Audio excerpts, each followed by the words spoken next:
जय dear cadets, मैं यशवंत सरोज आपको आज एनसीसी जूनियर डिवीज़न या सीनियर डिवीज़न का एनरोलमेंट फॉर्म भरने का तरीका बताता हूं, आपको कैसे भरना है इसको।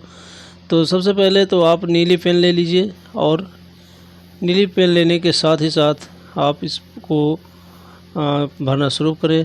तो सबसे पहले नंबर 1 कॉलम में अपना नाम भरना है। जैसे इस फॉर्म में भरा हुआ है अंशिका, और इसी में अंशिका शुक्ला अगर होता तो अंशिका लिखने के बाद एक ब्लॉक को छोड़ा जाता है, यानी अंशिका लिखा फिर एक ब्लॉक को छोड़ा फिर शुक्ला लिखा, इस तरह से करना है। नंबर 2 पॉइंट पर आपको भरना है इंडियन। पहले कॉलम में लिखना है इंडियन, स्पेलिंग देख सकते हैं इसको, भारतीय होता है। इसमें पूछा है कि नेशनलिटी, तो नेशनलिटी आपकी इंडियन है या हमारी सबकी इंडियन है। और डेट ऑफ बर्थ लिखना है। जैसे इस बच्चे का डेट ऑफ बर्थ है 1/1/2008, तो इस तरह से आपको इंडिकेट करना है 1/1/2008। फिर नेक्स्ट अब फादर्स नेम है, तो फादर्स नेम भी ब्लॉक लेटर्स में यानी कैपिटल लेटर में लिखना है। और अगर बीच में गैप हो, जैसे गिरजा शंकर, तो गिरजा पहले लिखेंगे हर खाने में, उसके बाद एक ब्लॉक को छोड़कर फिर शंकर लिखेंगे, यानी गिरजा लिखेंगे पहले फिर ब्लॉक छोड़कर शंकर लिखेंगे। फिर अगले नंबर पर यानी 4 नंबर पर आप अपने माता का नाम भरना है इसमें, ठीक उसी प्रकार से जैसे पिता का नाम भरा था। जैसे सूर्य कली लिखा हुआ है तो सूर्य लिखेंगे फिर एक ब्लॉक छोड़कर फिर कली लिखेंगे।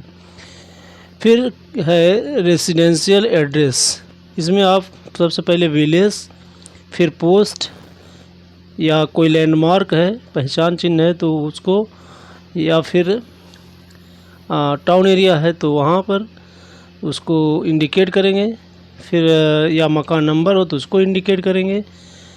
फिर लास्ट में डिस्ट्रिक्ट एंड स्टेट, फिर अपने यहाँ का पोस्टल इंडेक्स नंबर यानी पिन कोड नंबर लिखना है।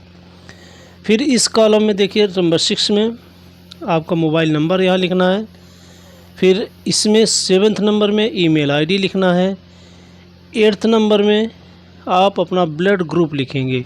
ब्लड ग्रुप आप डॉक्टर से चेक कराकर या पैथोलॉजी से चेक कराकर अपना ब्लड ग्रुप इस तरह से लिखेंगे। जैसे इस बच्चे का ए पॉजिटिव है तो A+ लिखेंगे, ए पॉजिटिव हो गया ये। फिर अगला नंबर है, यहाँ पर सेक्स लिखना है, यानी मेल या फीमेल लिखना है।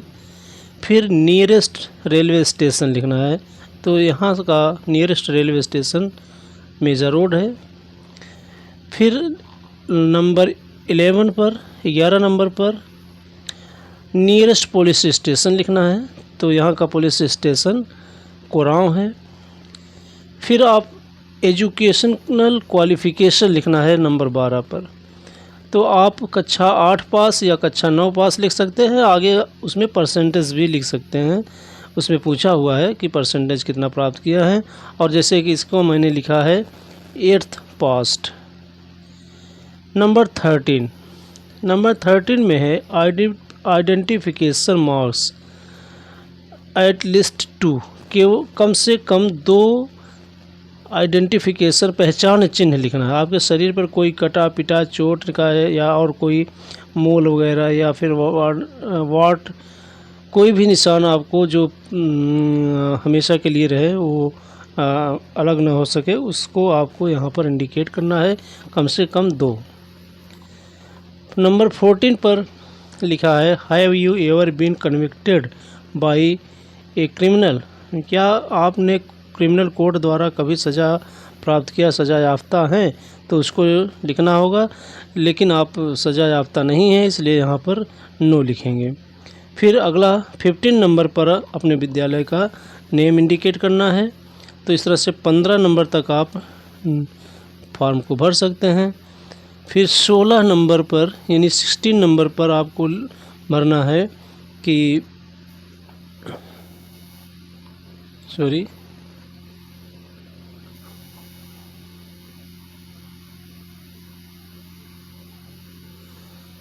कि आप एनसीसी के नियमों के अधीन आप ट्रेनिंग पर जाना चाहते हैं, तो यहाँ पर आप लिखेंगे ये यस। यहाँ एनसीसी यूनिट जिसमें आप एनरोल्ड होना चाहते हैं उस यूनिट का नाम लिखना है। तो आपकी यूनिट है 16 UP battalion NCC Prayagraj. 18 number पर लिखना है have you been enrolled in NCC earlier, if yes your enrolment number. यदि कभी आप एनसीसी में एनरोल्ड हुए हैं, नामांकन आपका हुआ है, तो उसका नंबर लिखना है।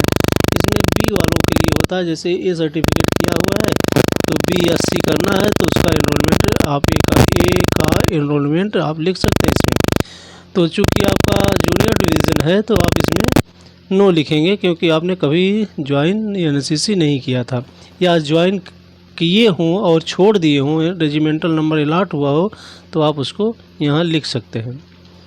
अगला नंबर 19,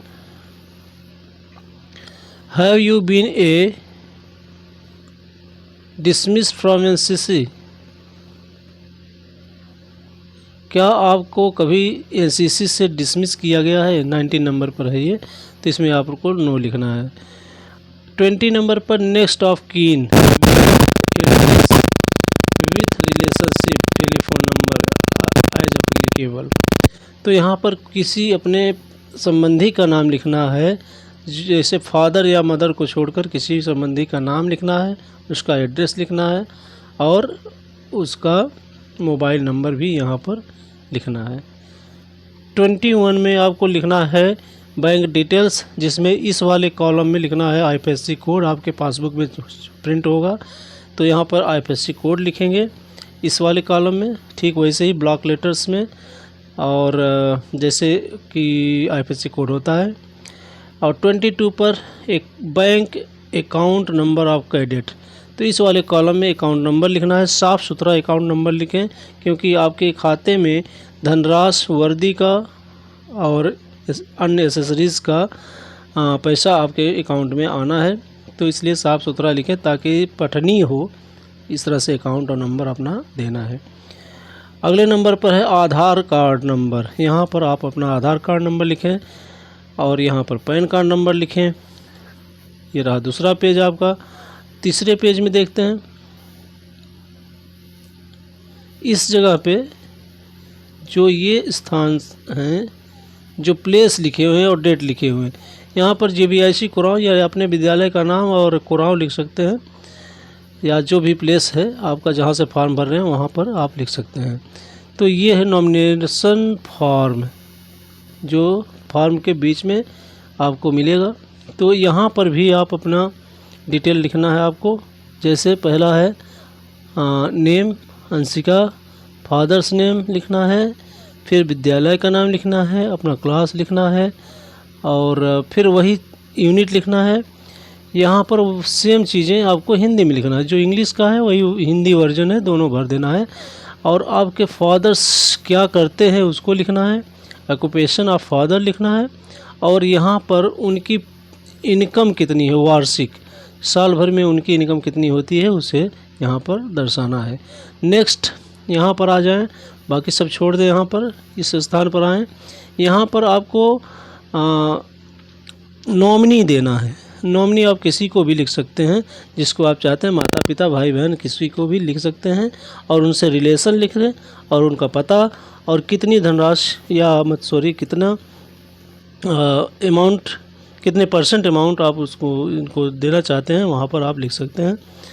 यानी 100% आप देना चाहते हैं तो 100%, या 2 नॉमिनी है तो 50-50% कर सकते हैं। यहाँ पर कैडेट का पूरा हस्ताक्षर होना चाहिए, यहाँ पर प्लेस और डेट। Next page.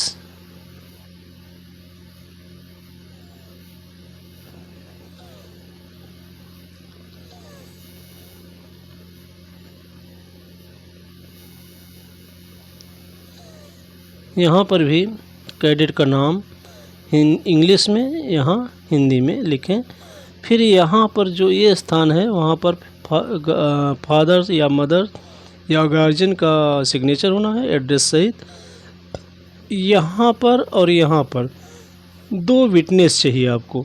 विटनेस में प्रिंसिपल हो सकते हैं, प्रधान हो सकते हैं, या गजटेड ऑफिसर कोई यहाँ पर आपको विटनेस के रूप में देना है। 2 विटनेस आपको यहाँ पर सिग्नेचर कर सकते हैं।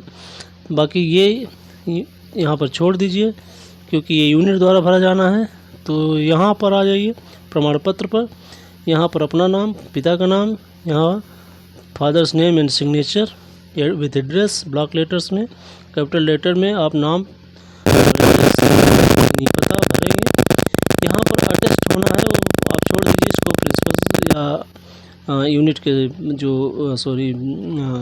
विद्यालय के 2 प्रधानाचार्य हैं वो इसको भरेंगे और उसको अटेस्ट करेंगे।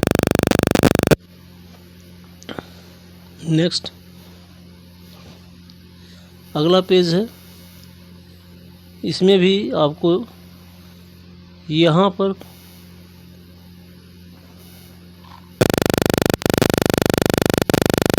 भर्ती ऑफिसर का सिग्नेचर होना है, छोड़ दीजिए आप, कुछ नहीं करना है। यहाँ नाम लिख दीजिए, ये डॉक्टर का कॉलम है, यहाँ डॉक्टर सिग्नेचर करेंगे। आप CSC में या किसी सरकारी अस्पताल में जाके अपने जो डॉक्टर्स हैं उनसे आप सिग्नेचर करा सकते हैं। यहाँ पर आपके चेकअप करेंगे और साइन करेंगे। और नेक्स्ट यहाँ पर है आवेदक के हस्ताक्षर, यानी आप जो कैडेट हैं वो सिग्नेचर करेंगे, बाकी छोड़ दीजिए। नेक्स्ट पेज, यहाँ भी प्लेस एंड डेट लिखना है आपको। यहाँ भी ये सब भर दीजिए जहाँ भी प्लेस एंड डेट है। नेक्स्ट पेज, ये लास्ट पेज है। यहाँ पर भी विटनेस वाला जो कॉलम आपने वहाँ 2 विटनेस मिले थे उसको भरे थे, सिग्नेचर और नेम ब्लॉक लेटर्स में, एड्रेस दोनों जगह 2 विटनेस। यहाँ पिता या संरक्षक का नाम, एड्रेस एंड सिग्नेचर। यहाँ पर रेजिमेंटल नंबर लिखा जाएगा जो ANO आपके लिखेंगे, और यहाँ पे नाम, यहाँ पर यूनिट जिसमें आप इनरोल्ड होने जा रहे हैं, और यहाँ पर आवेदक के हस्ताक्षर। इतने काम आपको करना है। इतना कंप्लीट करने के बाद आप अपने फॉर्म को सबमिट कर सकते हैं। और इसके बाद आपका ANO जो होंगे वो यहाँ पर आपको एनरोलमेंट नंबर अलॉट कर देंगे। यहाँ पर इस स्थान पर एनरोलमेंट नंबर लिख देंगे और इस फॉर्म को ले जाकर यूनिट में सबमिट कर देंगे। तो इस प्रकार से आपने देखा कि NCC एनरोलमेंट फॉर्म कैसे भरा जाता है। अगले वीडियो में फिर मिलेंगे हम कुछ इंस्ट्रक्शन